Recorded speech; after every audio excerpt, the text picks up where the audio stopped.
All right, you spectacular humans of TikTok and YouTube and Instagram and social media all together. I got questions. And they're questions I've had for a while and I've been pestering my students and people close to me with for a while, but I'm going straight to the source because I've been kicking around the interwebs, looking at the topics that I think could be most interesting or helpful to kind of explore with people from a philosophical point of view or using the best logic and critical thinking we've got. And something I've noticed is eating at me a little bit. Are you aware that this enormous chunk of the vernacular, mannerisms, fashion choices, accessory choices that I see a ton of young people, particularly young white women, using come from, are borrowed from, or maybe, depending on how you look at it, just stolen from marginalized communities and communities that have been historically kind of oppressed or marginalized, like black and brown folks, queer folks. So are people aware of that? And if so, do they feel an obligation to recognize it? Because whether or not you're rocking acrylics that may have been invented by a white dentist, I believe they were popularized by black and brown women, right? Women of color. Or when you're rocking your Instagram makeup, right? That contour, that crazy heavy contour or highlights or those eyes that James Charles taught you to do. That those are almost all like directly influenced by like the drag queens of the 80s and 90s, even earlier than that. Or that half of the word choices you make, half of the vernacular you use either comes from that queer culture, like almost like ball, house, underground, queer culture, drag culture, particularly that of black and brown folks. Or it's like straight from AAVE, African American Vernacular English, or BVE, Black Vernacular English. I don't know which one you prefer. Either one works. And is that a problem?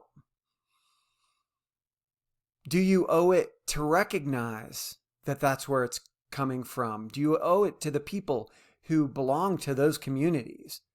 The past people, I mean, if Florence Griffith Joyner knocked on your door tomorrow, which would be pretty fucking gross because she's dead and she'd be a zombie, but like, right? And was like, what the hell? I won a Olympic medal in 1988, set a world record, and I probably lost out on $1 gazillion worth of endorsements because I was crushing these nails and people thought I looked too, wait for it, ghetto. Yeah, I remember that. You don't, because, I mean, your parents probably hadn't even met yet. Or if I, like, a drag queen from, like, the late 80s, 90s, and I showed her, hey, look, James Charles is selling $1 gazillion worth of palettes of eye makeup based on what you all were doing in this community of people who were shit upon by the rest of the world and came together to kind of celebrate one another and support one another as families. Right? Like the houses in bulk were like thought of as families. People would like go by their last name. And that community was drawn together by the language and the fashion choices and the makeup. And now they're like, wow, everybody's kind of doing that. Is that a good thing or a bad thing? And the easiest way to kind of facilitate this discussion is to ask, right? So those of you who are members of like a community that historically or currently is being shit upon, if you're a black woman or a brown woman, any woman of any color, are you seeing this when you're like, what the fuck, right? Acrylic nails, the mannerisms, the vernacular.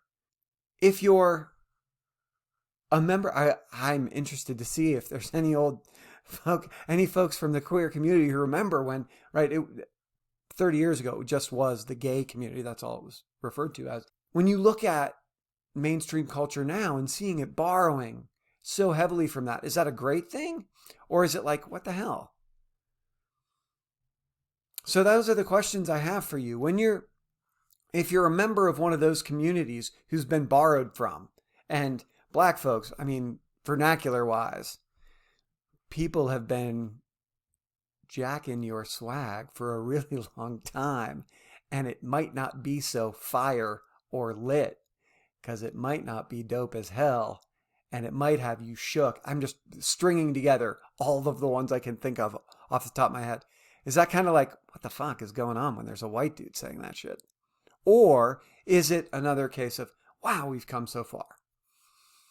And the reason I ask is, if the discussion's interesting at all, there are a whole lot of really important, interesting philosophical perspectives on this sort of thing that never kind of make it to mainstream discussion or discourse.